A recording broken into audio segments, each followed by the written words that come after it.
Ocean Research Institute. Not a leader, not a follower of anyone, not a leader of anyone. I am a member of an organization that dedicated itself to the area of the black procession that is so needed today. I said the black procession. I am a black man, and my first allegiance is to my race. Am I not right?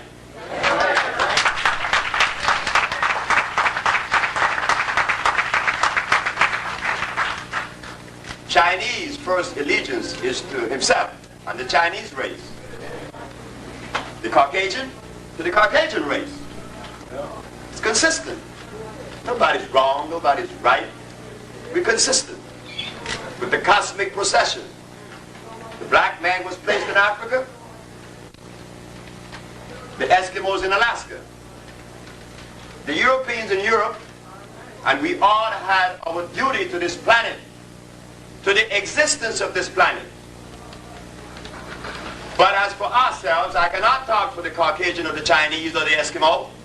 I could only talk about my race because that's the only thing I know. I know no other entity or race or people or philosophy. I didn't go to school because it wasn't necessary. I came from a people that didn't invent school because school was unnecessary. Today with the schools, we are sick. Yesterday without the school, we were healthy.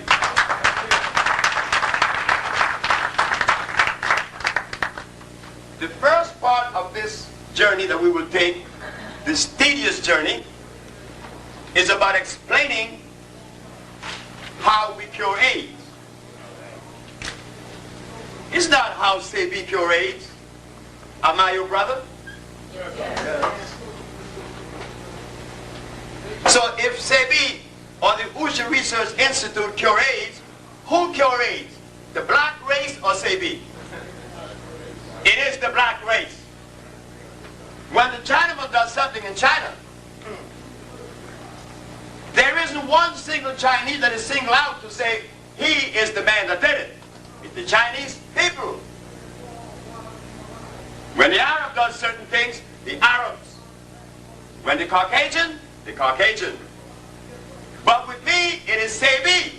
It divorced me from you. I am a sum total of the black race. Am I not? Am I not? Yes. I am you standing here.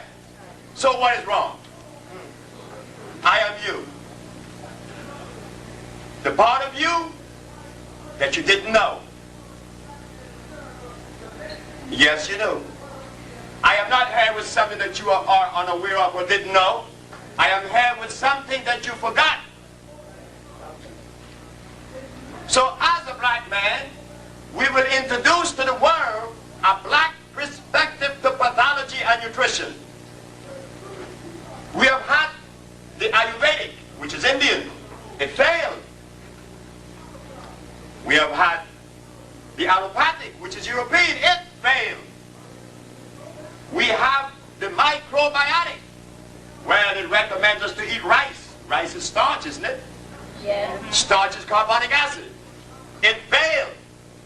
So let us now introduce one that will complement ours, the black man. The position of the black man was always one of healing. When the black man was found in Africa, did he have prostitution? No. Did he have alcohol? No. Did he have religions? Yes. No, he did not. Nature did not start with religion. Nature only creates those things that are necessary, that supports life. Religion does not support life. Life supports life.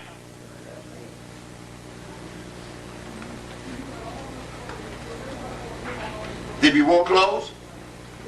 No, we didn't wear any clothes. It was a statement that we were making. But the statement was misunderstood by the foreigners. The visitors said we were naked. And we believed it. They said we were naked. Could you imagine a man standing here without no clothes? Since creation? How old is creation, ladies and gentlemen? Nobody knows. But since creation, we lived in the forests of Africa without no clothes. And one day some strangers came and said, you are naked.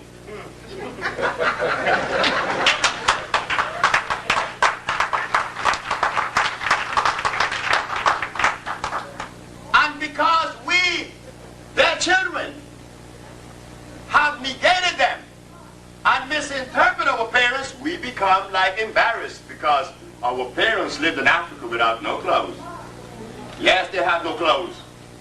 See, body without no clothes receives oxygen. It keeps you calm, it keeps you healthy. With polyester, it deprives you of oxygen. Haven't you heard the policeman in Los Angeles that was jogging with the polyester and fell dead? The deprivation of oxygen. We wore no clothes. No, we didn't. But there was no prostitution. You see? And when our parents ate, they ate from the tree. When they bathed their body, it was in a river without chlorine or 200 chemicals. And they were savages. No. A man that ate the freshest food in the world and bathed in the cleanest river was a savage. Well, let us take a journey, because I am the son of the savage. I am her child. I am their child. I am my mother's son. Fortunately for me, she is, has been, and will always be the only entity that I would ever listen to. No one else, nobody else. No philosophy or no one else, my mother. I came out of her. She deserved every credit that I would ever muster up. After all, I could never pay my mother because I'm her child. So we're going to journey back and steer into our mothers now. It is said through the history of medicine that medicine began in Egypt. It sure did. Well, if medicine began in Egypt, it said that there was a need for medicine in Egypt. And if there was a need for medicine in Egypt, there was a violation. The people in the parts of Africa need no medicine. They had no doctors. Why? There was no violation. May I have your attention? May I have your attention? The only reason that we become sick. Contact security. Officer Moses, contact security. Thank you. The only reason that we become sick is when there is a violation. But in the forests of Africa, you could not violate because there were no rice, there were no beans, there was no carrots, there were no hogs, there were no cows, there was no wheat in Africa. The African did not eat those foods because those foods that I just mentioned that are supposed to be food substances, they are laboratory products. And the black man did not alter nature or add it in any way, remove or add. So you see, what did we eat? What did the African eat in the forests of Africa that is so necessary to know today? Because our body is in need of it. We are sick. But the anthropologists that came to us, the archaeologists, the paleontologists, the historians, they didn't talk about what our parents ate. What did they talk about? I don't know. Whatever they talked about was of no consequence because now we are sicker than we ever been. But we read all those books. Well, I read no book. So we're going to journey now on a natural perspective, a natural canoe. Since medicine did not begin in the jungles of Africa, and it began in Egypt, we know that there were violations. Hippocrates came years later and brought the science and established the science of the medical science today. Hippocrates in 365 BC. He used herbs too. The question should be asked now, why isn't the physician using herbs today if Hippocrates was the father of medicine? So we find that instead of us understanding, we criticize, like the Usha Institute has been criticized. Well, our parents does not allow us to criticize them. It is time to look at them and worship them, follow them. I stand in front of you today about to give you a lecture on how to cure AIDS and why AIDS exists. Well, that's good and fine. But when I leave from here, what next? You know, like you take a book and you read it, you put it back on the shelf, it has no more use. You read the book, it cost you $50. Now what you gonna do? You learn something? What did we learn? What are we gonna learn this evening? Because this evening is about the family, not about how to cure AIDS. You know why? It takes a second. Like I said to you, I came to you with something that you already know, but you forgot. It's about the family that is so divided. The disease, we talk of AIDS. AIDS is not the disease. It's that rice, and that sugar, that salt, that meat, that cow meat, that carrot.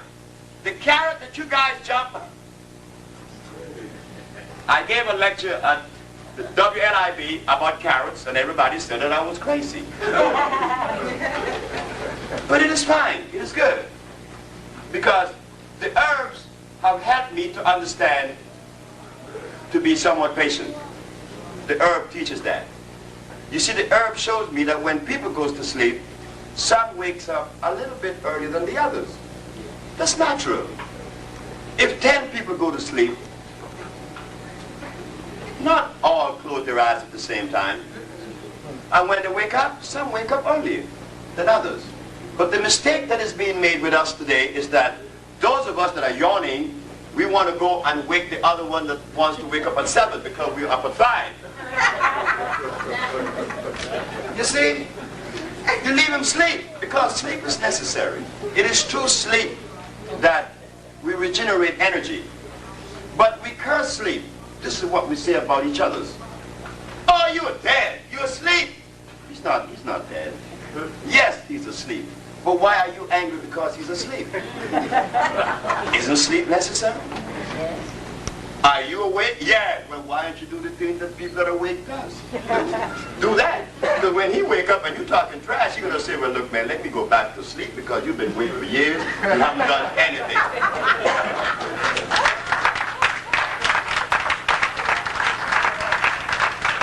I am not awakened yet. I'm still yawning.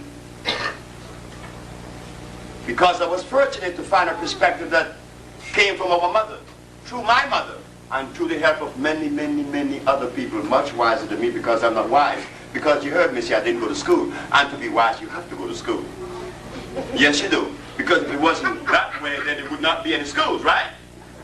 But I'm not wise. I just happen to get information in my head that is equitable and complementary. I learned that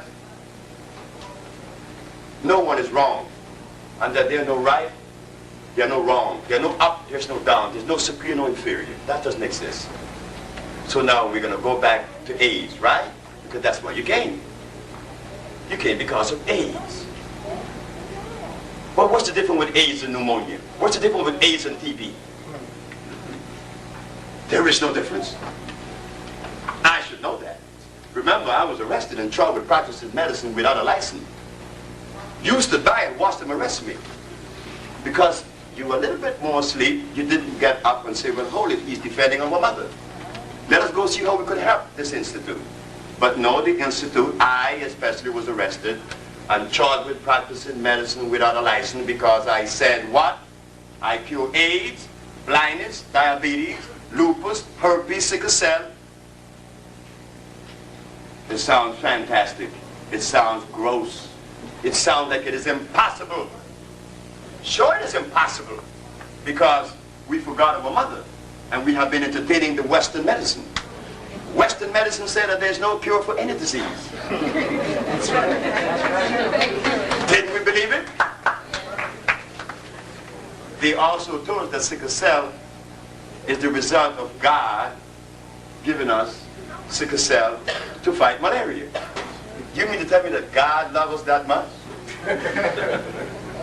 You mean to tell me that God gave us sickle cell to fight malaria? Gave us a disease to fight another one? How does that sound to you? It is crazy. Sure, I know you guys are wiser than me. Of course you are. Because you are no more than I am. I'm only one.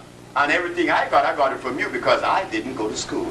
I grew up in Louisiana with brothers in the pool hall. Niggers, as they call us then. But I'm one. But those niggers, you will hear what they helped me to put together. The vocabulary, the consistency, the organization I got from those niggers in those pool halls. So we begin now. They told us that disease is the result of germ, virus, or bacteria. Am I right? Who said that? The Caucasian again. But how do you know that's true? Have we done any research independent to that of the European? He done his research. Fine. The Japanese did his. Good. But what about my mama? My mama needs representation too, isn't it? I want to hear what my mama have to say. When my mama said that there's no such thing as a germ, a virus, or a bacteria. What did you say, Dr. Sebi? This is in court. This is the Supreme Court of the United States. The judge said, what did you say? I said, there is no such thing as a germ, a virus, or a bacteria. Then what is it? I said, man, it is a microbe that is generated in the body when erosion begins. So you say, explain that. I said, very simple. If I take a very healthy human being and lay them on this table and not move them for a month, when I raise them, what are they going to have on their back? A bed sore. And inside that bed sore would be some little worms, isn't it? Sure. But where did the worms come from and where were they birthed? In the man himself. But why the bed sore? You didn't move that person. That part of him was lacking of oxygen. You never see bed sore on the top of the person. You see them on the bottom. The deprivation of oxygen causes all disease. A big mystery. You see how quick you learn that? Every disease that is manifested is caused by the deprivation of oxygen. You have it with a very healthy man. Lay him down and unmove him. You will get a bed sore. I said, Your Honor, if I take a potato, place it inside of an oxygen-free vesicle, a vessel, Report to the garage. Immediately. 14 days later, you begin to see it break down. And then you see little worms coming out of the potato. Where did the worms come from? From across the street that invaded your potato? Or from inside the potato? From inside the potato. So when they talk about this virus, you think that it was something that you inhale in the air. No, because we were misled.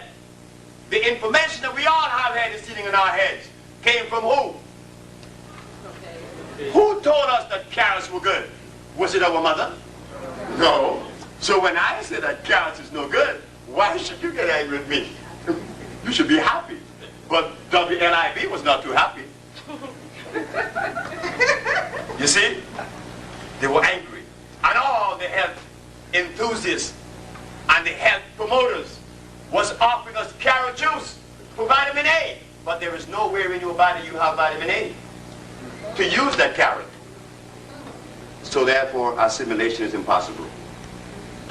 We go back again to the virus. Then they said, well, we threw out virus, right? Now we go to germ. They said that disease is the result of what? Germ, virus, or bacteria. But we just threw out virus because the man had a bed sore. And he got it because of what? Not moving him. His body was being deprived of oxygen. Now we go internal. When those cells cease to receive oxygen, they break down. And depending where the erosion is taking place, what disease you will have. If the erosion is in the nostril, it is what? Sinusitis. If it's in the bronchial tubes, it's bronchitis. If it's on the lung, it's pneumonia.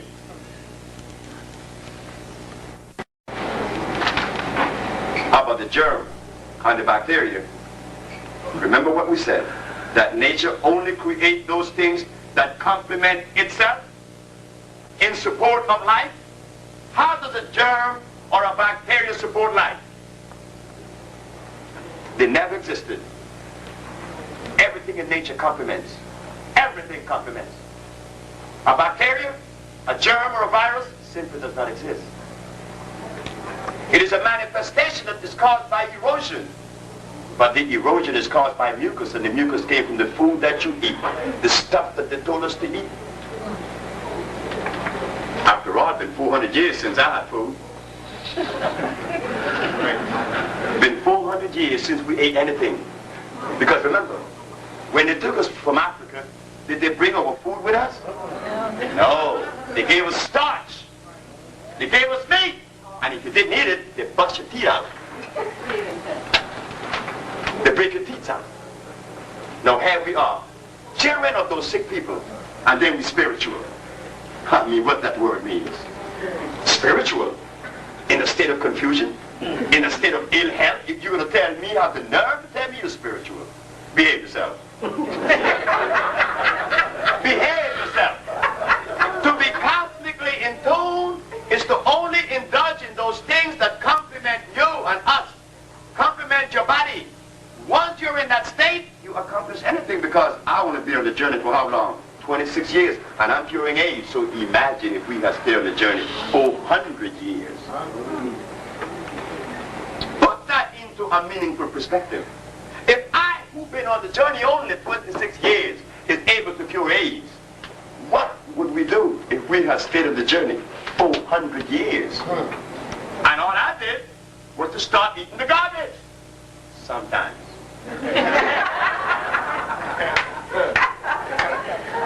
I'm you. I'm addicted with salt.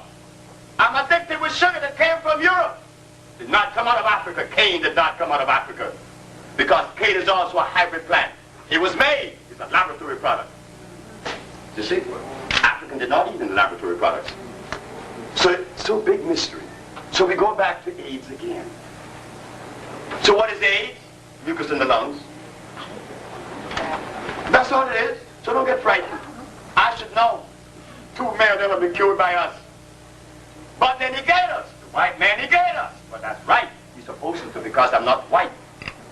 But you don't know, and I'm negated by you too. Between a rock and a hard place. So it's not cute? It is nice. AIDS is the result of your immune system being compromised. And the only thing that causes the body to go into erosion is acid. Not alkalinity, acidity.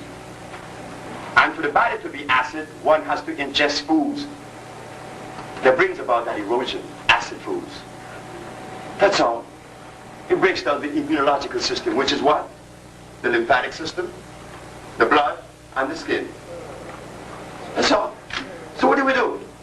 There's mucus in the lungs. There's mucus in the whole system. So what a sensible person would do? No, am I a scientist? I'm a plumber. You see, I clean the shit house. Because that's all I do. Clean the shit house. Clean the colon. Clean the cells. Clean the body. And there the body receives oxygen and reproduces itself, all the cell that has been eroded. You cut your nails, they grow back. Am I right? You cut your hair, they grow back. But the difference with the hair and the nails, they are out in oxygen all day long. But the cells internally has to receive that oxygen. You see, so now what do? We de-obstruct those arteries. You know, all that milk that you've been drinking all these years? And the cheese that Reagan feed our grandmothers?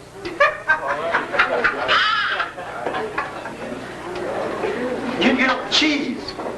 Do you know what you are telling a race of people when you feed their ancestors cheese? He has no respect for us.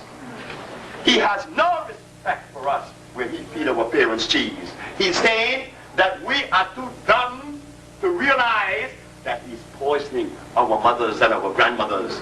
That's what he's saying, that you're too dumb to realize that. And she is likewise helpless to eat it. No respect.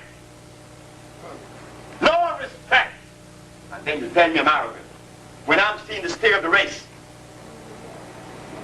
I'm arrogant. I mean, I wish I was arrogant. I can't be arrogant with you. You and me and I'm you. If I'm arrogant to you, then I'm arrogant to myself. I don't love you. No, I don't love you. I am you, whether I love you or not. So we talk about disease. It's fed to us every day. Our immune system is being compromised right now. Because I'm inside this building, I can't breathe air that my parents was breathing in Africa on the plane, standing up on a hill and the breeze blowing by. I can't do that now. And I have to wear these clothes all over me and wrapped up because the police that called my parents savages would then take me to jail. I can't do what my poor parents did. I can't live healthy anymore because I have to wear clothes. Because the religion says that I am a savage. Every religion said I was a savage. Well, I prefer the non-religious position because then I could embrace everybody and go back to my parents.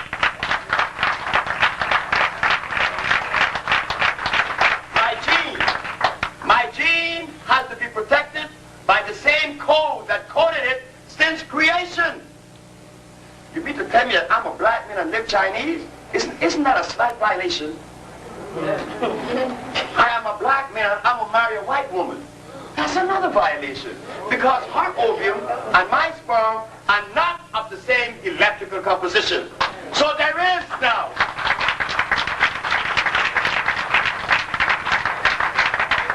There is now an imbalance that will manifest later of a child that will be born and cannot relate to black or to white. You see?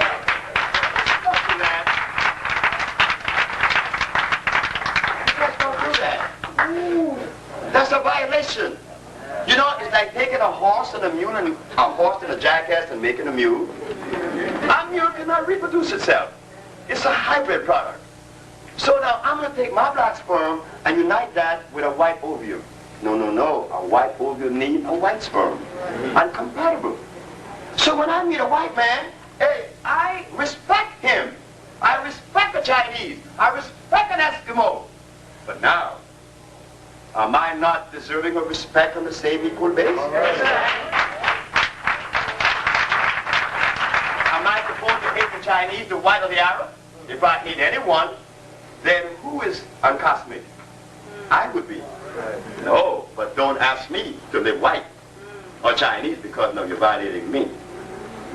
And in that violation, I shorten my life.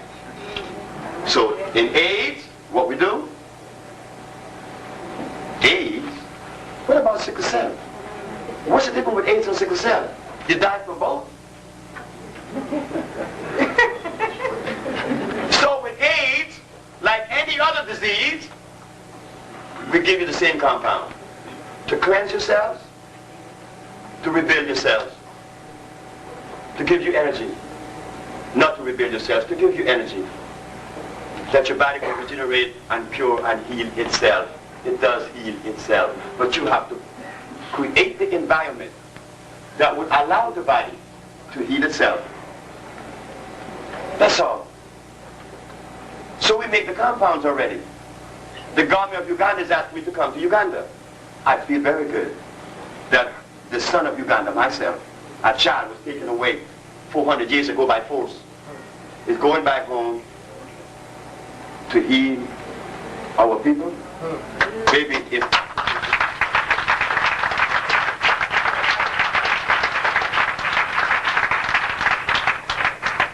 Africa is destroyed, what do we have left? Where do we go? Because this is ours. They let us know every day, and it's true, this is ours. We go right here, right? This is ours, and if you fight for this, well, that's a crime, because that's like knowing that someone stole this glass. You know I stole the glass, but you come and say, hey, Sebi, I know you stole the glass, but you will share the glass with me. What does it make you? You see? But we talk about religion, right? And we talk about righteousness.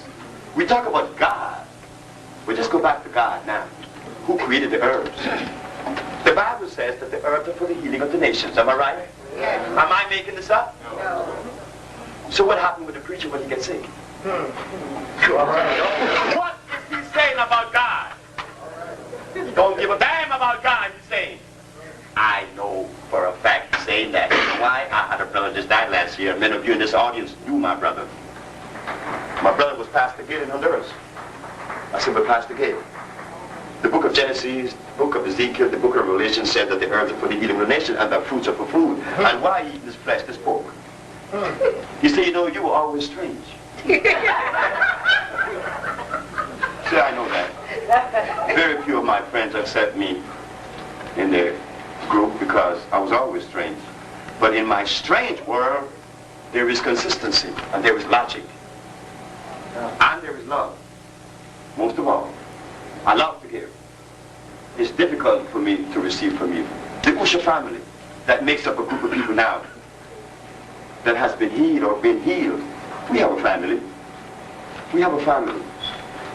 A family that understands. And they try to give me many things. I can't receive those things sometimes because it's very difficult. But in giving, I like to give. So I said to him, I would like to understand what zone in your head exists that you would negate God for man's position. As you said, I said the medicine that you're taking was made in a laboratory with some inorganic substance and chemicals that does not assimilate. And I explained that very carefully. It's not very difficult to understand, don't worry. My brother was taking substance that was made in a laboratory. When something is made in a laboratory, is it complete? No. It cannot be complete. It was made in a laboratory. It does not have oxygen. Any product that is made in a laboratory does not have oxygen, hydrogen, no, carbon. It's impossible. That substance could only be made by life itself. And if it does not contain the chemistry of life, they call it carbon, hydrogen, and oxygen, it would not become one with you to help you. But you chose that over God, herbs. Well, you're going to die. He said, well, if I die, he said, I'm going to leave you 10 children to take care of. I said, you know, I'm going to take care of them if I have to, and I will. He said, well, that's cool. And he died. And he died in my mother's arms. And my mother said, well, this is the way he was, died. And he died. So that's why I'm afraid of preachers. They talk about God, but they do something else. And I'm not saying that. Go in the church. Go in any church in America. And you will find out our parents have big ankles. That's right. And the preacher himself had diabetes and gout. In fact, I don't know why gout followed them for some reason. Most preachers suffer with gout. And diabetes.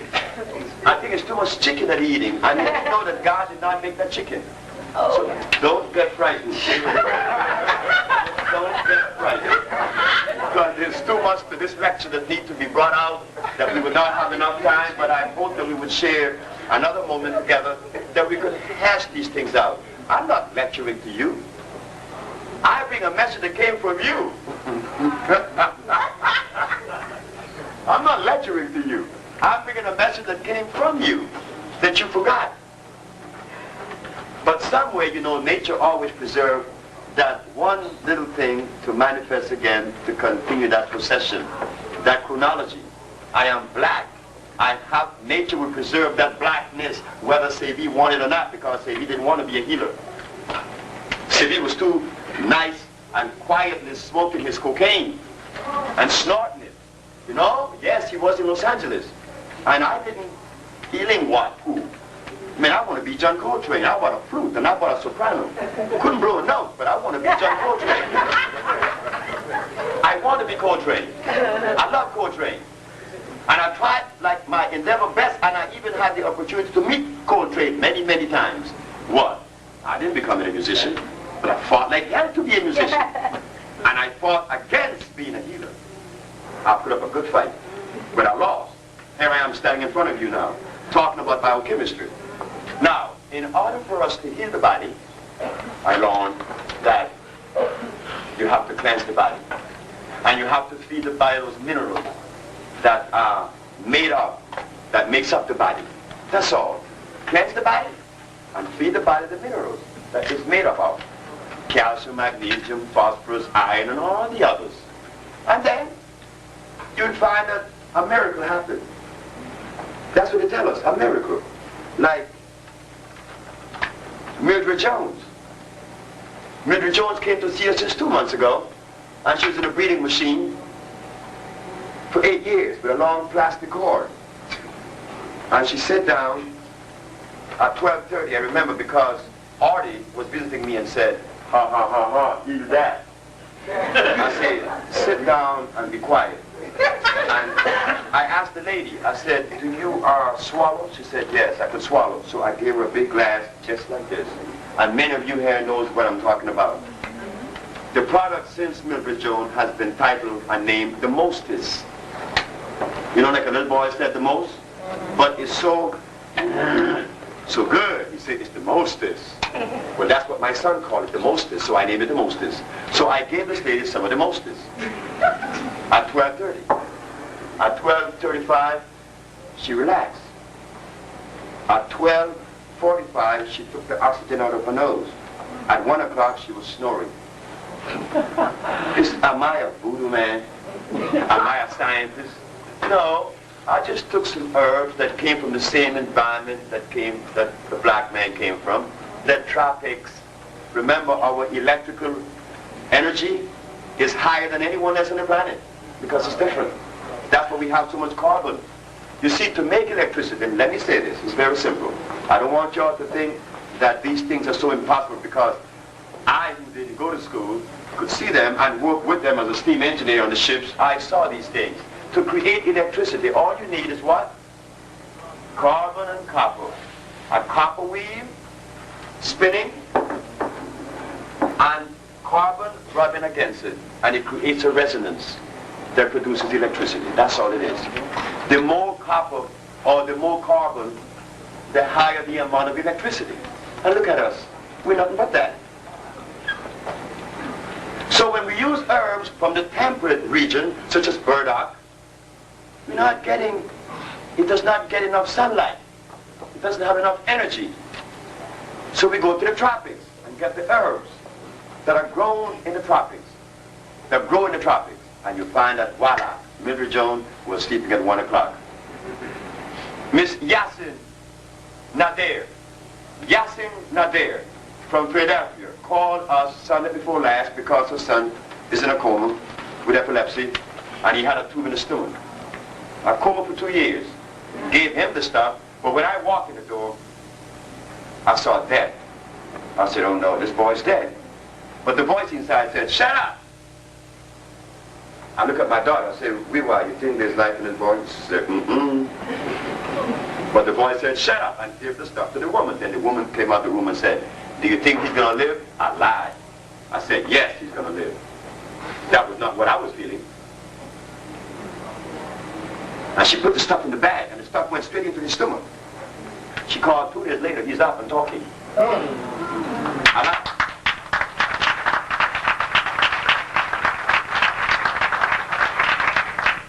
Now we come to AIDS. I didn't know I could cure AIDS. How would I know that? I don't diagnose anyone. I don't have laboratories to break down germs, bacteria, or virus. I don't do that. I just happen to be in Washington giving these people compounds that were curing all leukemia, sickle cell, which is Achilles Stroud, and a young lady said, Zelma Peterson called me and said, Dr. Sebi, I know you have cured many diseases that I could attest to. This is why I wrote an article about you in the Financial Independence magazine. But I learned that my brother-in-law brother has AIDS. But he's at pneumocystis stage. You think it's too late? I said, don't do that. I said, fly to New York and go see Annette. Annette is in the building now with that pink dress, that flower dress over there that you always see. Annette, come forth, please. This is Annette. Annette also cures AIDS and any other disease. See, I'm just talking because they're scared to talk to you. You see, I'm a little bit bolder than them, but they know more than I do. So Annette gave her the compound. She goes to Boston that Saturday, gave the boy the stuff. That Sunday, pneumocystis was gone. 2 months later, the doctor said he didn't have AIDS, that he was misdiagnosed.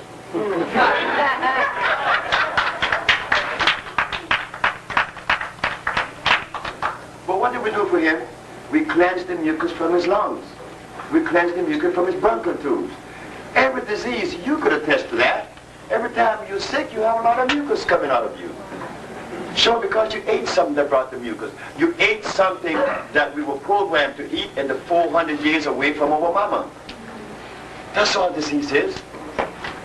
It's not time to criticize the Usha Institute as WLIB. Well, when they go out there and ask them to see if I could talk on the radio program, they said, have they released him yet? It will be a cold day in hell when I lecture on WLIB again. Never again. You see, because that was insulting their mother. And I have very little to do with people that does those kinds of things, conscious or unconsciously. So here, this man is cured of AIDS. So again, we go back. We gave him substance to cleanse. That is potassium chloride. Potassium chloride dibasic, meaning made by nature. Not mono. Mono is made by man. Anybody here who's a chemist will know that. Am I right? Sure I'm right. So we go to the plants and find the chemicals that would cleanse away the mucus as fast as possible, as quick as possible. And then we find other herb that has phosphates to build the system, to give you energy while you undergo this disease state. And then the cells grow back, whether in the liver, whether in the lungs, whether anywhere in the body. So that's all we do, is to cleanse the system and to allow the system to be rebuilt. But in the allopathic philosophy, which is the European medicine, it is to do what? Make pills out of inorganic substance and give you, but the cause of disease is still in you. So you see, isn't that difficult? But it is difficult for them. And now it makes it even more difficult because the whole society, the whole American government depends on those chemical laboratories for huge amount of money. And a black people is going to come and invent medicine from herbs, deprive them of all those billions. Now you know it takes more than a nerve to stand up against a crime and take such a position. But it is necessary. Because my life was at stake. Remember, I was impotent. I was diabetic. I was asthmatic. I was hypertensive. And I was obese. I went to all the doctors. Now what happened? He was a book reader. That's what happened. He read books. See, life doesn't come out of a book. A book is a violation of life. Just to create a book, you have to cut trees down. There's the violation. All right. We don't have to be afraid. We don't have to be afraid. If Sebi, who was arrested a day before I'm supposed to testify in the courts of the United States, downtown Brooklyn, Supreme Court, the Attorney General sent a message to me and said, if I take a misdemeanor, that he would drop all charges. What was he saying to you? Not to me, but to you. He didn't give a damn about you. If I had done that, you wouldn't hear my mouth today. I said, no, this is fisticuff, lose, win or lose. Because my people are at stake, my race, my step, my being, my family. And I'm supposed to take that is like me going to a Caucasian and asking them to stop being Caucasian. That's an imposition. Or to have the Caucasian race to implement in their world things that belongs to our world. That's an imposition. That's a violation. Give respect. We learn to be obedient. A zebra does not ask a horada, how come you don't have stripes? Nature made him with stripes. It did not make a horada with stripes. But they're both equitable. See, we have to begin to understand what it is to be different. Not better, not worse, not superior, not inferior, because you're not inferior to anyone. We just happen to play a unique role, a role that I will explain right now. A bird or plant, you go to get what mineral? You see? Iron. Sure. Meaning that the predominant mineral is iron. But then we go to the dandelion. Or just take the shave grass. Shave grass. What you go to that for? Calcium. It's coded to ingest calcium. So the black race is coded the same way like the plants. Look at the eagle. It eats meat. Not the quetzal. It doesn't eat meat. It eats seeds because it's coded. The flower of the burdock is what? Red, purple and white. But that of the dandelion is what? You see? But which one is better? They both serve their purpose. So what is this thing about? I have to measure up to a white man. Man, I've got to measure up to nature. Right. I'm better. Because right now, we happen to have the ingredients that would maintain harmony and peace on the planet. The black race. Why? Because we hear that the Japanese have the best cars, right? They make the best cars and the best cameras. Well, what do we make? All right. We make the best medicine in the world. The black race again. You see? When we thought that we had nothing to offer, we have the best medicine. We cure AIDS. So who does the world have to depend on now to cure the diseases? The black race. But if you sit in the chair and separate me from you and say that man over there say the cure AIDS, then you know what you just did? Condemn yourself. You have just condemned yourself because I'm you. But look what it would do if we all were to come together and say, well, hold it there now. Since these people at Usha is curing AIDS, isn't it our duty? Isn't it our duty to support that entity? Not me. You're not supporting me. Because hey, I have a piece of land in Honduras that bear you have seen. All I have to do is go sit down on it and drink the water and plant my stuff and sit there. You can't hurt me.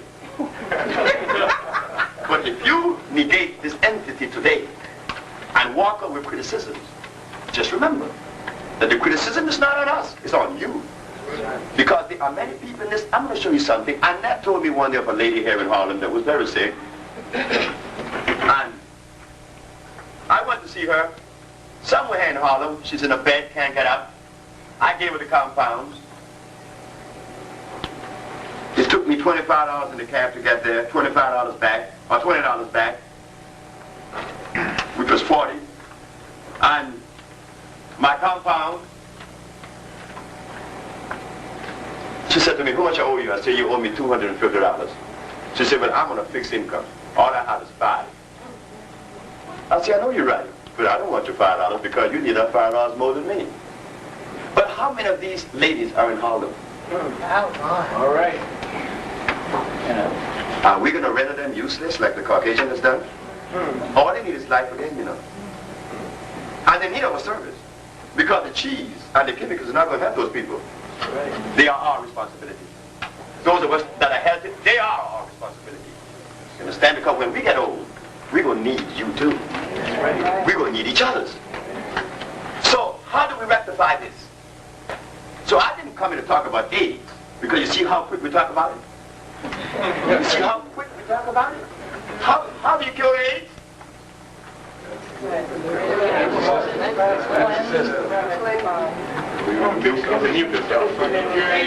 So big deal. You see what I'm talking about? It took 2 minutes for, as they call those niggas, 2 minutes.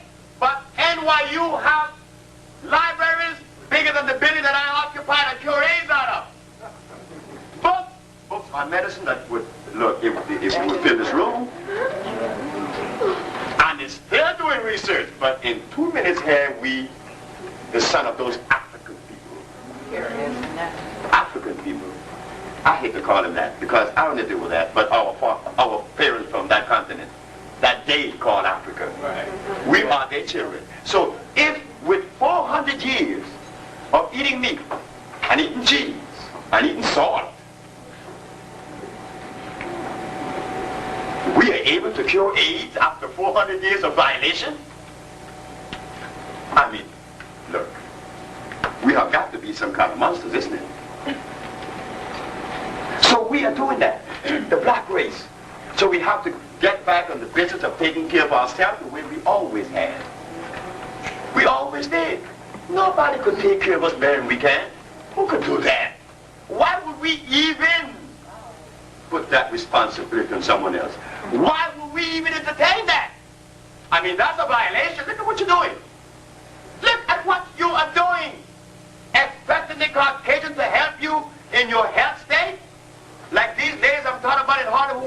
need our help and don't have any money? So how do we rectify that? How do we do that? It's only me and my wife, Annette and Lori and a few others, Marjorie and Judy and a few more. Just a few people have taken on the whole weight of this thing. We made efforts, you know. We made efforts to come to you. But those of us who are representing the white entity deprive you of hearing what I have to say. Like, for instance, I was in Harlem, and there was Dr. Prince and Dr. Justice. And they were talking about something that really didn't make sense. They was talking how they were going to make it easier for the AIDS patient to die. You know what I did? I just couldn't take that, because that's when my arrogance comes out. I came up and I said, ladies and gentlemen, let's stop it. I cure AIDS. Everybody did this. And yes, and so and so and so and so. I said, oh no. Is this really serious? Are they really serious? I just told these brothers and this sister that I cure AIDS. And they riot off like nothing was said. After the case was won in the Supreme Court, Dr. Justice called. Dr. Prince, she called. How I was supposed to feel after what she did. You mean to tell me that the white man had to legitimize what is our ancestors for you to accept it? It's really that? I mean, wait, hold it now. If it's really that, then I'm in trouble. At least I'm yawning. How many are yawning with me? I'm just yawning. I'm not awake yet. Because there's a lot of things I need to do. And there's a lot of things I don't know. But at least the little that we at the Busher family have developed and still developing has complemented a few blind folks who were seeing. Leukemia, sickle cell who doesn't have it anymore, lupus. Doesn't that deserve your support? So today it's not about how we cure AIDS, because black folks always knew that. I met some of you in Louisiana and in Memphis, Tennessee, that know a million things more than I know, but they're just scared. You know, fear? Fear stops you at the door. You would not open that door. You see? And we found at the Usha Institute, the brothers of us who are part of the members of it, found that the sisters are the one that really are the one with the tenacity. The sister's the woman. Well, that's understood.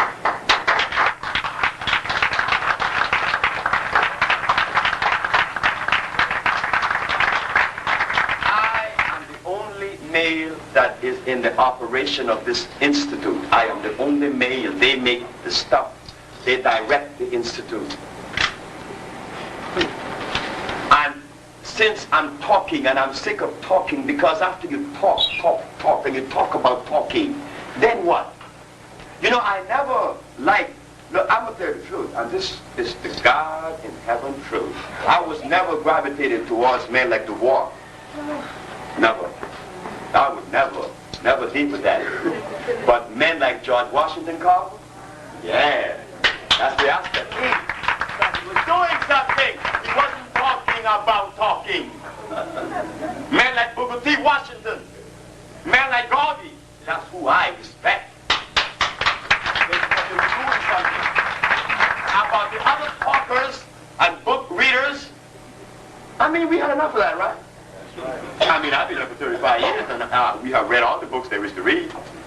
But we still, after we read the book, we put the book on the shelf. But now we have some work to do. And the work that needs to be done is not in those books. Not one of them. They cheated us, they talk. I know I didn't spend my money.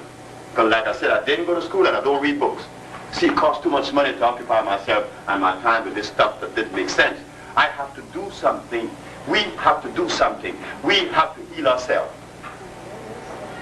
You don't get that in a book. Because if the healing that I'm doing was in a book, or the healing that the Usha Institute have arrived at now was in a book, wouldn't you have the book too? Wouldn't you have the book?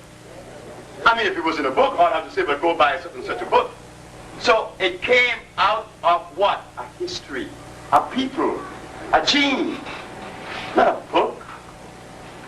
Not a book. It came out of you, our mom. You understand? Our mom, our mother. And we're going to give that respect. So we hope that when you leave from here this evening, you would make it very simple to everyone else. What did Dr. Sebi talk about? He said that disease is removing mucus from the system. Well, that's all he said, yeah. All he said. Now, you see, now we've down to basic, isn't it? And after we heal ourselves, all those things that we want to claim we are, that we want to exchange with one another, such as, I'm spiritual, holier than thou, but drinking carrot juice and eating pork chops. Or eating tofu. Tofu is worse than pork. Tofu is 100 times worse than pork. It's going to tear your membranes down immediately. Woman get vaginal discharge immediately. If you don't believe me, go eat some. Go eat it.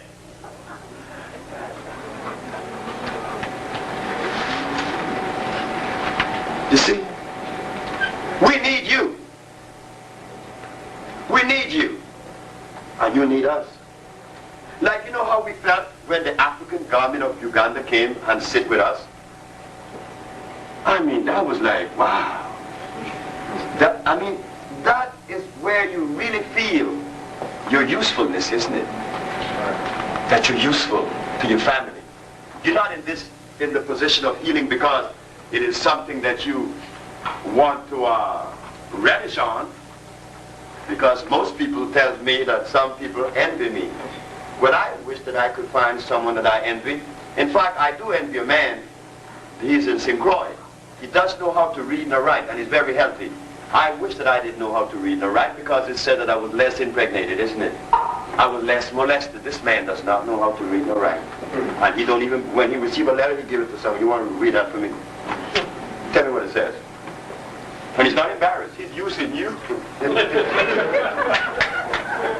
read this garbage. Whatever this garbage, it has to be read. So today, the lecture was not really on AIDS, wasn't it? It was showing where we are as a people. Whether we're Muslims, whether we're Christian, whether we're Buddhists, whether we're Shinto, we're brothers and sisters, came from the same gene of Africa, isn't it? Right. So we have to go back, and now we have the greatest gift. Remember what the prophecy said? That Joseph was taken to Egypt as a slave, and then he became the king? Well, I don't know if we want to be kings, isn't it? Because what does a king do anyway? Sit on a throne. I often wonder, when did it become necessary in the African chronology that we were supposed to be kings? You know, we hear people say, oh, well, we were kings and queens. But just a minute, just stop it. Here is a bunch of people made by nature, naked in the forest. As they said, naked, not natural, but without no clothes. His balls are hanging, and he's a king. Now, what is it that this king is going to do for us that we could not do for ourselves? So what in the devil are we talking about? The word king, that's not even black. That came out of Europe, isn't it? Ah, but we go around saying that we were kings and queens. What does a king do? I mean, I never thought it. I mean, where it was useful? A king. At least as a healer, if we all become healers in here today, then we could all march back to Africa and say, just go heal mother. And get out of it.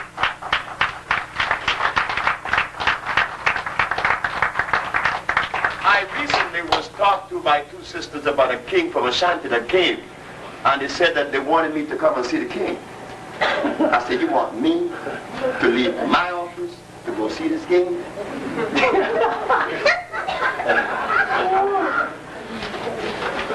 The man is bloated up. He's sick. I could look and tell his eyes were very puffy. He had diabetes. He was loaded with fluid. I said, that man, the only way he would be healed by me is he crawl up these steps. You see, kings. I left from Brooklyn to see the lady in the bed. But she was no queen. She was just like me, the underdog. Kings, they crawl because they have not had any usefulness, not to you. Or you could just talk about them. Say we have a stool, a golden stool, and he sits on it. A king now. Hey, king. Hey, he's the king. Sebi is the king. Now, Sebi, what are you going to do? But I just have to sit on the throne and be a king. That's all I have to do, be a king. But what's the king? Where is the usefulness of a king? Does he provide you with food and shelter? No. He just sits on his throne. He's a king. How did he get that? How we ask those questions?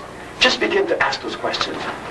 Ask our anthropologists and go back and ask the historian.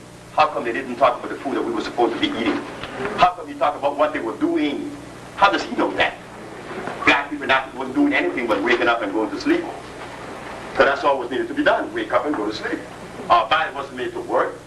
I mean, many of you with your PhD degrees in your pocket would like to be in a situation where you only wake up, bathe yourself, and eat fresh fruit from a tree, and go back to sleep. That's a dream. That's a dream. With your PhD, you crawl out with your Mercedes-Benz and go be in that fluorescent light.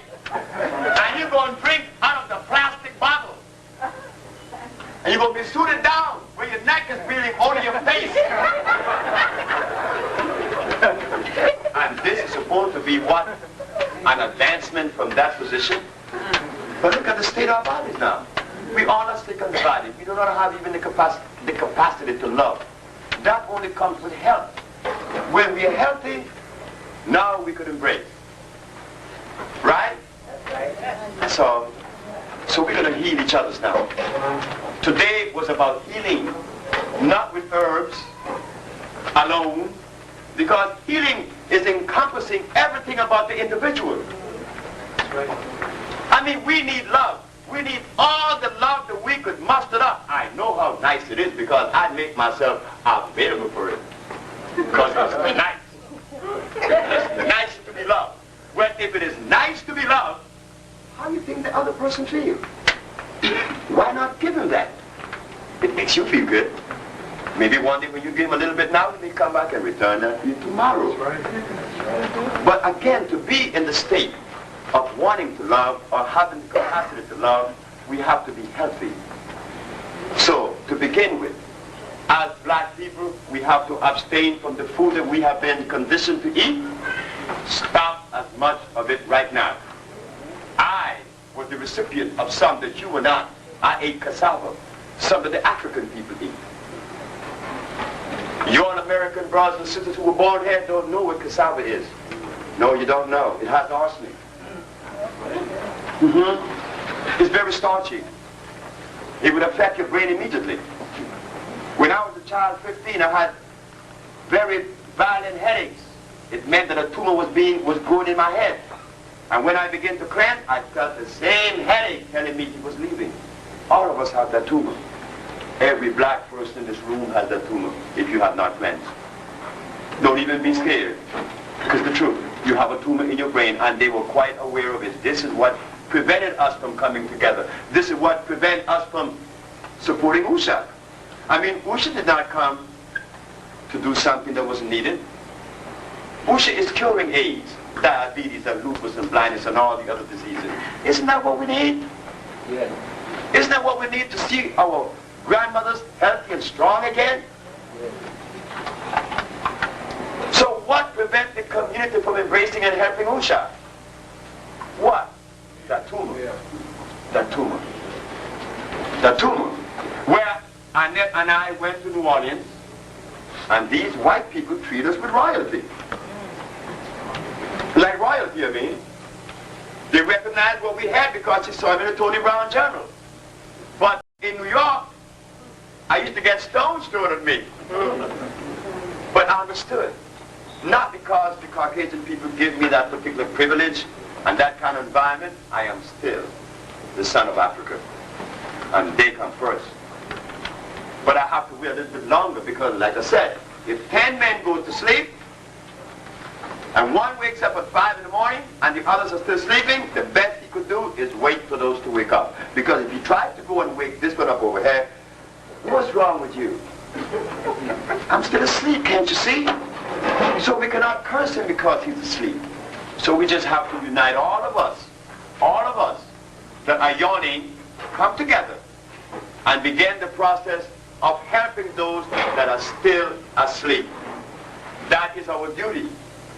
Those of us that are waking up begin to do things that would complement those that are still asleep. But instead we curse him. We call him dead. We call him asleep. Yes, he's asleep. But what are you doing in your awake state? Nothing. So let us do something now. Let us come together and further this healing process because it is grossly needed all over the world, not only in the black race, but in the whole human race. Healing is necessary.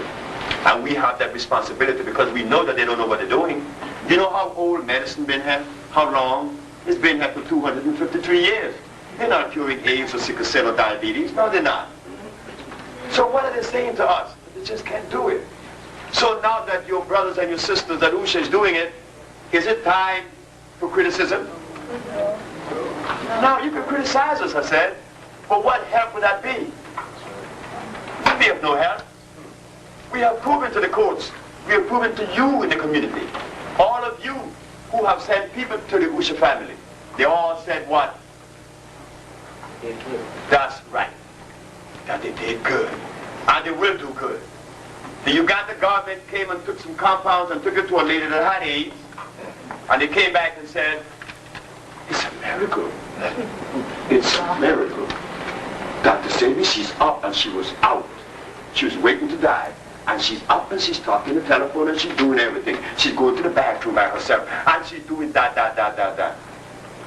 Now, I didn't feel like it was a miracle, right? Because I just showed you how it was done. So I didn't feel like I deserved that, that kind of a, Dr. Sebi. And I don't like that. I never liked that position in which you give me that kind of reverence because I don't deserve that. Because I'm not doing something that you can't do and do it better.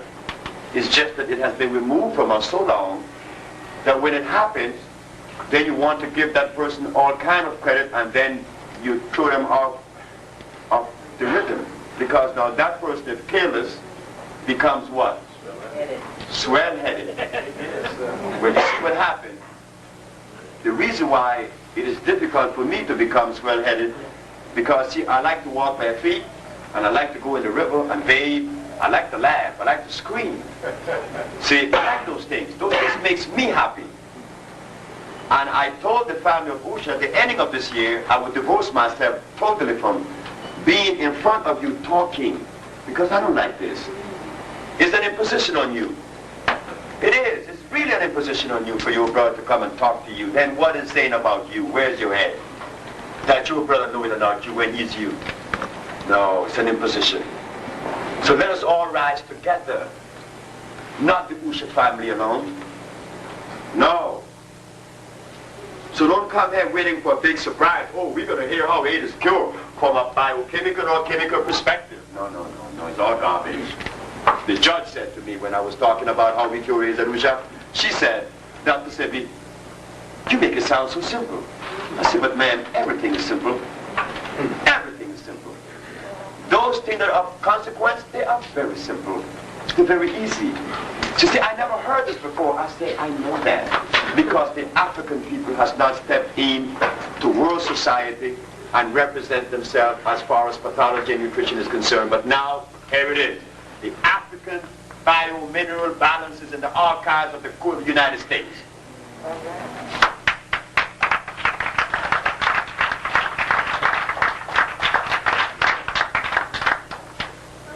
So in ending our little lecture,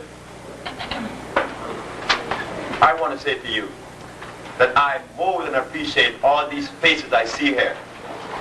I more than appreciate that because the time has come in which we must come together, at least in healing. And remember that in healing, the one thing you will always remember is that love comes out of you for everyone. For everyone. Like we still hear racism, white hate blacks, black hate white. That's fine. We have our journey. Our journey was always one to give love. I don't know if we're going to be as careless now to allow the foreigners to tell us what to do and allow them to infiltrate in whatever way and destroy our little thing. But it is about loving everybody, including your enemy. Sure, it is true. Because in loving your enemy, you feel no pain. When you hate your enemy, only one person feels pain. Thank you very much.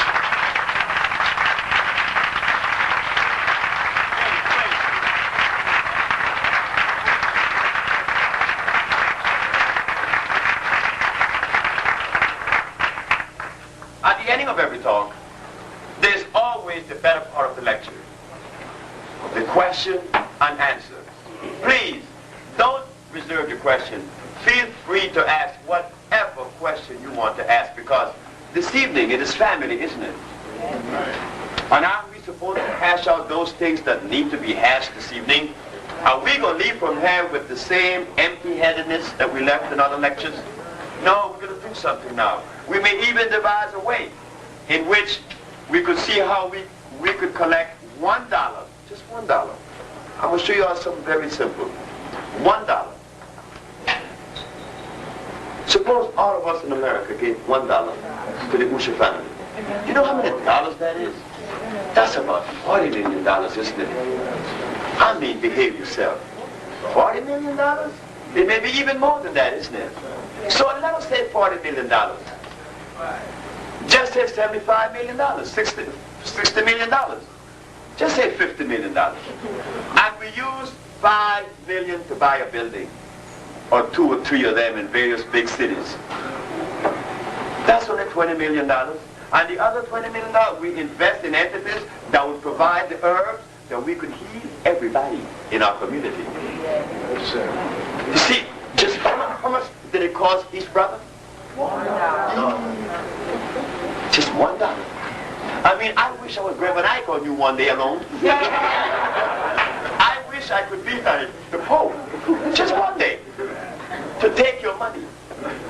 But when I like to take your money and give it back to you in a very nice way, to see the smile on your face, see what we did with your money? Because you would be administering that money. But we want to use just $1. We'll serve our problem. I mean, we could do it in a big way. Just $1 throughout the United States. So let us see how we could create a network throughout the United States. I just came back from Detroit, and it was a very sad story for me. I mean, I was in the middle of the NAACP annual convention. I took the brochure and I showed a delegate. Very interesting. Yeah, okay. I got in touch with you. You know what he read? Where Miss Emma Wright had sickle cell and no longer had it. And that's all he said. Then I stopped another one. He said, look, man, don't stop with that nonsense. If you could cure AIDS, damn it, you wouldn't be here talking to me. I said, thank you. Thank you very much. I stopped another one. I didn't stop. I stopped about 10 that day. I just want to hear it from their mouth. And everyone rejected me beautifully. The NAACP, the organization that championed itself for bringing the benefit of who? First question over there, lady. Yes, ma'am. I have a heart problem, and I have to carry Dr. Whitney with me all the time. And also, I have low sugar. Can that be cured? Most definitely. We have done it many times. Next question. Yes, sir. Is it possible for me to join with you fully in this business? Well, I'll tell you what. There's a young lady here named Lori, who is the president. She's right behind you, see? That lady right there. Yes. Good. She handles everything. Yes, ma'am. My sister has bone cancer. Can that be cured? Well, ma'am, if AIDS is being cured, I feel that would be easier. Now, in dealing with myeloma, what part of the body are we dealing with? Bones. And in dealing with bones, what is the mineral? Calcium. So are we going to use the oxide calcium or the phosphate calcium from the plants?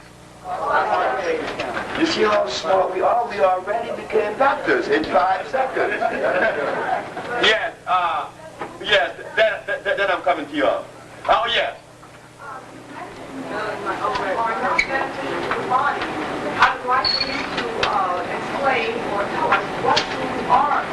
Yeah. I used to like to do that, attempt to do that, but it goes on into a lengthy thing. The best way you could get that information is to call the Usha Institute or come down there and they would assist you, greatly assist you, in giving you a list of things and explaining. In fact, we would like that if it is possible, among you and the family of Usha to get together and then we would have a gathering in which we could show how to cook this food quick, very easy, nutritious, and it would not hurt you. Wouldn't that be nice? Yes. You see, yes, ma'am. Dr. Sebi, is fasting a part of the cleansing system? Fasting is something that you would do gradually over a period of time. You would learn to fast. You would adjust yourself to fast. I'm doing it now. I have used all kinds of methods. One, I remember the first time I fasted, I went on it for 94 days non-stop. Didn't eat anything. You know, it was 20 years later that I did that. I didn't even do that. 20 years later, I fasted for 28 days only. So I learned that in fasting, you have to learn to fast because the stomach has to readjust.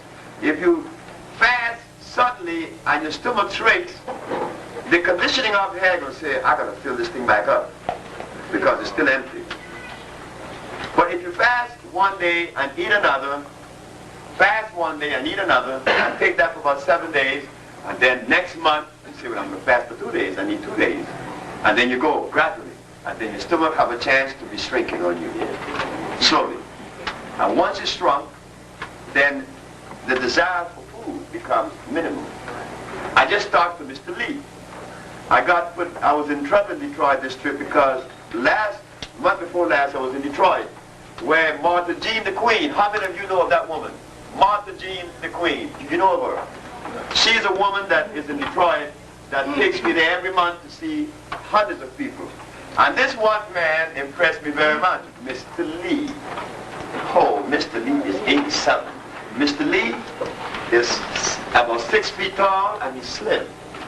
And he dresses, he's sharp and he's clean. And this man, oh God, this man just impressed me. I look at this man when he comes to see me. He said, good evening, young man. You Dr. Sebi? I said, yes, sir. Well, I'm Mr. Lee. But Mr. Lee is a tough man. So Mr. Lee is 87.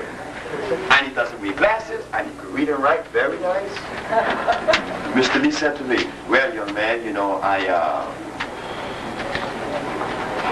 have a woman, but I want another one. So I want you to help me with these compounds you use because I want another woman. You see, this other woman is very nice, and I don't want to deprive her. She's very nice, and I want to, you know, be with her, but I have this one here that I love very much, but are you going to help me or not? I said, I'll help you. So when I went back to see this time, I went back to Detroit. There is Mr. Lee. But I couldn't help it. Mr. Lee was in a group of people. I said, Mr. Lee! He said, you remember me, right? I said, Mr. Lee's sister was angry with me because I gave him all of my attention and didn't give her any. But Mr. Lee is a very impressionable man. He is very strong. Our sister came and said to Mr. Lee, are you married? Mr. Lee said, yes, I'm married. Not very much so. This man is, you know, so that was the trouble I got in. His sister jumped all over me and crazy. Yes, sir. Yeah, what I'm going to say is based on observation I have recently, just like the European had their several of them meeting the richest nation, and not one African is included in that group. I noticed it.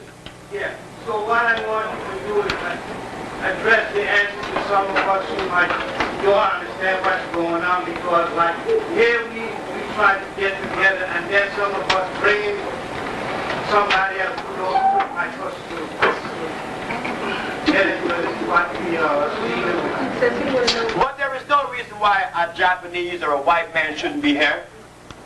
There should be reason, but in us constructing, no, we can't construct with their philosophy or their presence, no. Because we have to separate ourselves. Everything was made separate. Everything is different, you know. You see, they tell us that we're one, right? But is that true? No. You see? I mean, damn, if you put me next to a Norwegian, man, you know there's a distinct difference. Man, what was this? That we are one. We're just different. Not that the Norwegian is less than me. Because I've been to Norway many, many times, and I have been to Russia. I've been all over Europe. But I never find it necessary to relinquish and to compromise my blackness, but I never found it necessary to offend them either. Because I don't want to be offended. So, as hipping us to come together, you know, we've been doing that for 35 years since I've been here coming together. Coming together around what? There have been no coming together in America in 35 years around an entity that's going to protect us, that's going to feed us, and compliment us. He was always around philosophy. But I don't get around that. That's why I don't have friends that entertain that junk. Next question. Right here. Yes, ma'am. Yes, ma'am. I would like to know how long the cleaning process takes. I have asthma. When I was an asthmatic, for 28, 29 years, Miss Mildred Jones that just spoke about, Miss Mildred Jones, she had a machine. She was worse than you. And in a half an hour or 50 minutes, she took the machine out her nose. But I want to say this. That have to be very, very carefully understood. I had 2 people that died after they came to see me at the Usha family last year, or this year. Young woman too with asthma. She came and she took the compound and she was feeling very good, but she didn't come back because asthmatic people does that. I did it too. Once that wheezing stops and that breathing becomes good, we don't want to take the substance anymore. No. The mucus is in the head. Like I said, every one of us have a tumor. And it breaks down. And you find that you're swallowing. Many of you felt that you're swallowing mucus sometimes, draining down your ear. You know? It's coming down from this big head. You know, that she's in a cow. This lady, this young sister, told me that she was only eating the food that I recommended. And in the selection of these foods, broccoli was one. As a steam engineer, I learned to understand chemicals. I'm a steam engineer. I learned that not by going to school for it, because you heard me say I didn't go to school. I learned it on the ship. I was a wiper, which is a janitor. I wiped myself to a fireman and water tender, to a junior engineer, to an engineer, on-the-job training. So while on the ship, it was my duty, at one point in my journey as an engineer, to scavenge the oxygen out of the boilers. That's the first thing a steam engineer has to learn to do. To put sulfite in the feed water, that it would go in the tubes of the boiler and scavenge out all the oxygen. If there's any degree of oxygen over and above, just, I would say, oxygen in contents would be like only 1/10 of 1% in the water. Because oxygen would cause pitting in the tubes, erosion. So you put sulfite in the water, and it removes oxygen from that water. And now you would never have to suffer pitting in the tubes. But when I would open that barrel, I have to open the barrel and stand away. If I stand over the barrel when I open it, that's how fast it would react. So what are they spraying the vegetables with now to make it look young? I mean fresh? And this lady has asthma, and she comes to me. She begins to feel good.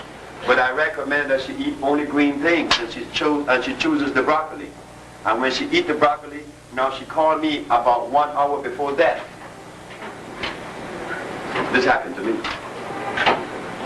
It's dangerous out there. It's very dangerous. You see, with that $1, we could go back to North Carolina and tell the brothers to have all this land that isn't growing anything, no fellas. We want you to grow organically grown food for us. Without the sulfite and insecticide and the pesticide, because she's in trouble. This is in trouble. We're not taking care of business. We've been talking. We've been talking. Because those who came to us was talking about Egypt, talking about what took place in Songhay. What the hell are you going to do with that now? Okay, you think you're bad? Do something with that. No. You walk out ahead and go do something what the Egyptians were doing back 5,000, 6,000 years ago. Go do that. I want to see how good it's going to be. But if we do what we just recommended, each of us give $1 and we start, go back in the soil and growing the foods for these children, because they're us. And if our health is being compromised now, worse with them. Whereas Brother Sonny Carson is seeking right now to change the food in the schools. Now, doesn't that sound good? Isn't that a worthy cause? Instead of marching in the streets about what? Yes, sir. Just people coming to you have identified illnesses like asthma or AIDS or whatever. What can we do here? Say, I don't know what I may have yet, all right? But what can we do here today to start the process? Well, when this man, Martin, came to see me, Martin didn't have no disease. Martin is right here. This big head man in front of you, the man is raising his hand. Martin didn't have any disease, but Martin wanted to feel good. Want to feel, got energy back. Well, all you have to do is come and we send you the packages and you would revitalize again, be revitalized again. Yes, sir. I want to ask you about the cow. You said that's a hybrid animal? The cow is a hybrid animal, true hybridization. 311. A cross between a yak and a buffalo. It's not natural. So I don't know when the Bible talked about Abraham that was killing and dressed the calf. I don't know what they were talking about because this cow is new. You see, how do you know what is natural? I'm going to show you guys a very beautiful scale. I wish I had a blackboard that this thing could go off into something very nice. But we're going to use this line. This line here. This line as a center. This line as a center would be number 7 for neutral in pH. Anybody know pH is? The pH of 7 is what? Neutral. It's 0.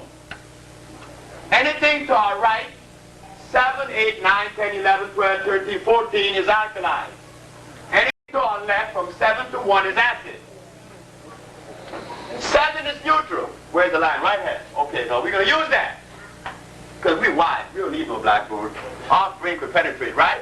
Okay, we remember that 7 to our right to 14 is alkali. 7 down to 1 is acid. If a substance is acid, it's always below 7. Below 7. As a steam engineer, I knew that. 6.9 is always acid. But it's only 1 point acid, right? And as it goes to 1, it becomes more acid and more acid and more acid. And depending on the degree of acidity will determine what scale it will be on, right? So we find that cyanide and arsenides, they are like 2. 1.5 grain of arsenide would kill you right now, isn't it? But if the substance is on above 7, is it good for you? Yes. Yes. Now, when you milk a cow, this is a hydrogen ion concentration test, they call it. Hydrogen ion. To break it down, pH, depending on its structure, is acid state.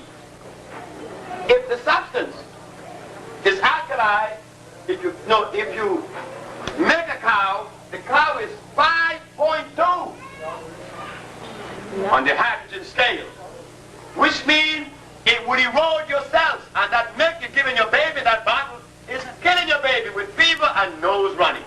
Right. Right. But if you milk a goat, the milk is 9.8, which is what? Alkaline, which means that God made it make anything that hurts you, right? I mean, if he made something to hurt you, he wouldn't be God. If you make a tiger, then milk is alkaline. Overhead. If you make a lion, then milk is alkaline. If you make a woman, it's alkaline. But if you make a cow,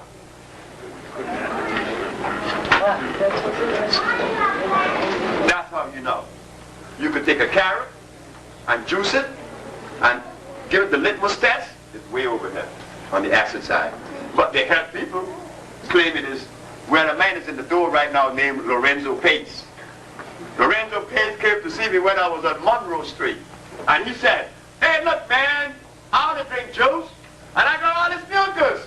I'm a vegetarian. What's going on here, Sebi?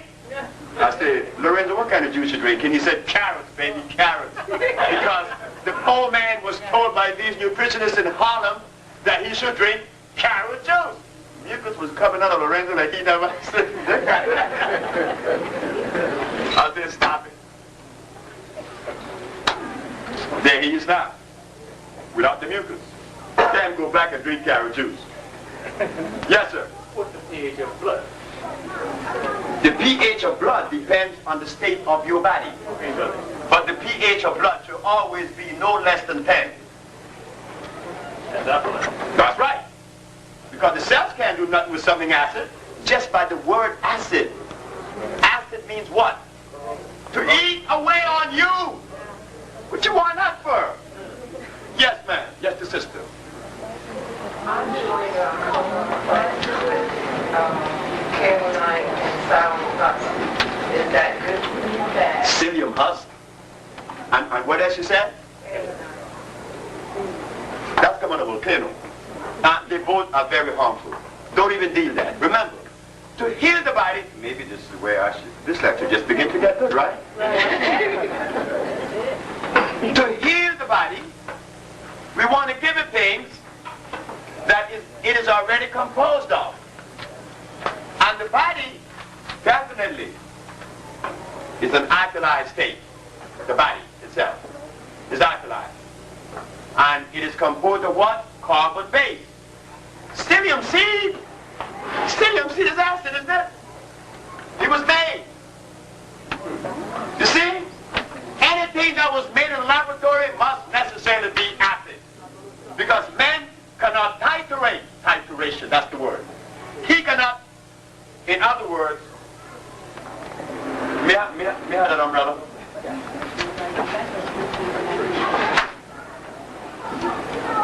Nature, since creation, made things the way they should be. Men come and found them that way. We found them already made for us to indulge in, right? But what man does, you say, well, I can see if I take a soursop and a coconut and put them together, I'm going to get cool sop. Right? But to bring these two things together that was not originally put together by nature, you have to use a binder. That's the trick. For them to come together and unite, because they were not supposed to unite. But man takes and use a binder, which is a chemical, and put them together. That's a violation. The other is that it is half coconut and half soursop. Is there anything in nature that's half anything? No, no. Thank you. I think that that's a beautiful description, isn't it? Yes. Shall we use that one? You are a scientist. Yes, sir. Then you, man. Dr. Sebi. Yes, sir. Detoxify body. Cleanse it. 1 day, 1 year, 2 years. Well, this lady, I did not compete answering her question. I'm glad that you asked the question. Okay. It depends. It depends on the state of toxicity. It depends how much weight. It depends how much fluid. It depends on the state of your body. You come back and tell me, when you begin to take this stuff, you come back and say, hey, man, I feel good. I feel very good. Or you may come back and say, I feel okay, but then I know I have some work to do. It's simple. It's very easy. You know more than me. So you know. Yes. tissue and the jawbone. And what it's doing is, it's affecting the nerves, the blood vessels. Abnormal tissue in the jawbone she had. What caused that? Abnormal tissue. What causes anything to become abnormal in the body? Acid. Acid. You know it. That is also bothering you too. No, that was not also bothering you. That was what it was all the time. Okay, all right. Okay. So we deacify your body, right? Let me see, Washington, D.C. What is his name? Little short man. Forgot his name. When he opened his jaw, he had to put it back in. Why? Because there was erosion in the calcium cells. Right? So what do we do? What's causing the erosion? The only thing that eats your body up is what? So what is disease? Yes, brother. Who was it? Who's next? Well, look at Saya. Saya's in town. Hi, Saya. Saya's a beautiful little girl. You ought to know about Saya. Yes, sir. Please tell us, Doctor, what the problem or the benefit of soybeans, tofu, soy milk, TBP. You know, there's a young man that I don't see here today. His name is Jay. I didn't do this research. Jay did. Jay is a member of Usha. Jay put things in a way that I hope that you would get this paper that he wrote on tofu. Tofu, he said, the food of what, he said? No, the food of who? What did Jay said? The food of champions. He said, early in the 19th century, George Washington Carver found that soybean had a very good milk, consistent to make plastics.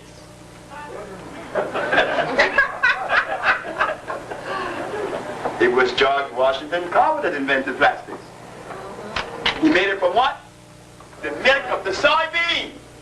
Where you need to tell me, and Jay said in the paper, you ought to read this paper. We will make this paper available to you next time we come together, because we will come together again, because there's so much to talk about. He said, if early in the 19th century, George Washington Carver used soybean to make plastics, why is it that automatically in the 19th century, it has become our food? How could that be? Your food from the same source as plastics? Does that make sense? No. Don't you know that to make plastics, you have to ingest, or you have to use a substance that contains silica, inorganic silica. Soybean is artificial. Soybean was made by the Jesuit priests. And I'm glad that this young man asked that question. Because look at this now. What does Ralph Nader do when a Caucasian or the Caucasian companies or some individual produce, no, he's a Caucasian too, Ralph Nader, right? What does he do when he finds something on the market that is no good? He what? He said expose. Is that what he should do? He should do that, right? But what happened to the Bahamian diet that is based with soybean? What do we do now? Now what do we do about it? Take it for weight loss. Now they're going to come out of the woodwork, isn't it? Are we going to tax Brother Dick Gregory for that? He doesn't know. Maybe he doesn't know, right? So if he didn't know, why did he bring it? He didn't know about the pastor. So we educate. That's right. The sister is right. We have to educate Dick because he's our brother. And we're not going to condemn Dick because the information that Dick had in his head came from who? Okay. It had to have come from the Caucasians. It didn't come from the brothers and the sisters in Africa because they did not eat no soybean. So we have to sit with him and say, hey Dick, you know, like, enough is enough, you know, man. Oh, you can't have this. Last question. Oh, I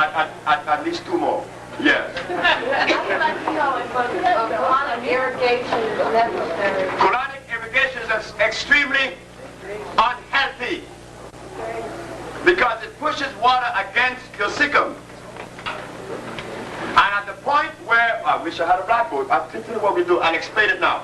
But when we come back again, I'm going to make sure that the family of Usha will have a blackboard here. I will show you. When this is your ascending colon, where this is your ascending colon right here. This is your transverse colon. This is your descending colon.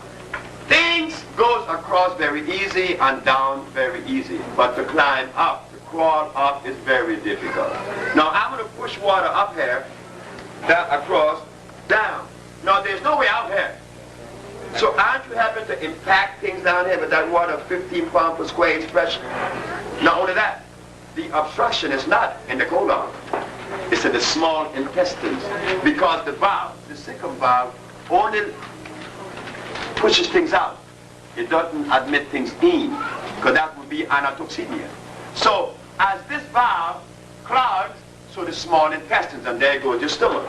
So when you get your colonics, yeah, you see some feces out of it, but the obstruction is in the small intestines. And since this valve does not allow any water to go in, how are we going to clean the small intestines now?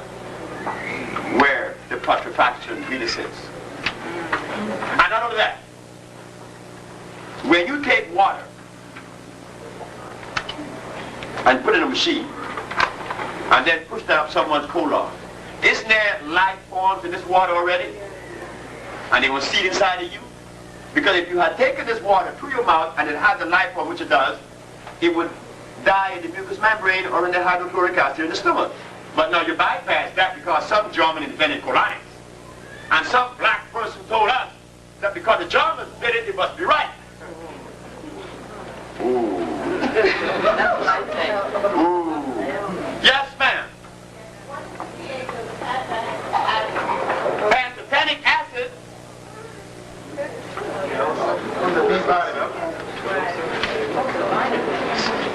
Will it be below or above 7, fellas? She said it right. Pantothenic what? Yes, ma'am.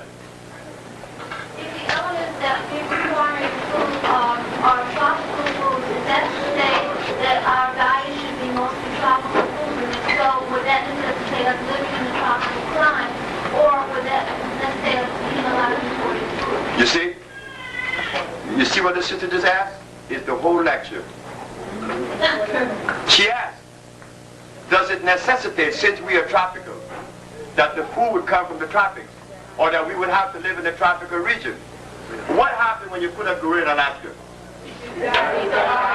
And what do you think we are doing gradually? Our skin gets wrinkled fast. We're dying. And what she also said, does that mean also that we're supposed to get our food from the tropics? Well, I'll tell you what. I was a merchant seaman. I know about boats. I have a brother who owns boats in Honduras now. A boat only costs about $70,000 to come from Honduras to Miami. So with that dollar, we can we could buy 5 boats. We hold it. We could also get all kind of land in Honduras. And they were glad to have you grow stuff over there and build on your boats organically to you. Tropical fruits. Yes, sister, you're right. You asked the question of the evening. That's why we use the herbs that come from the tropics. They contain electricity, high over and above anything from the temperate region. That's why everybody feels so good with the Maya. Our compounds are electrical.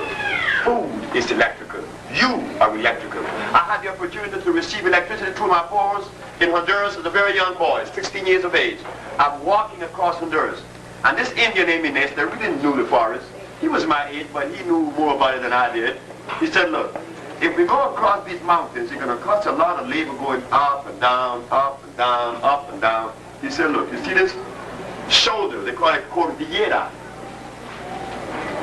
We're going to climb up one mountain and walk across all the others from the top, across. Just one spot we had to come down, go right back up 10,000 feet. We were in the clouds. We were inside the clouds. And at one point, I was laughing and running. All 3 of us young fellas, 16 years of age, running in this cloud.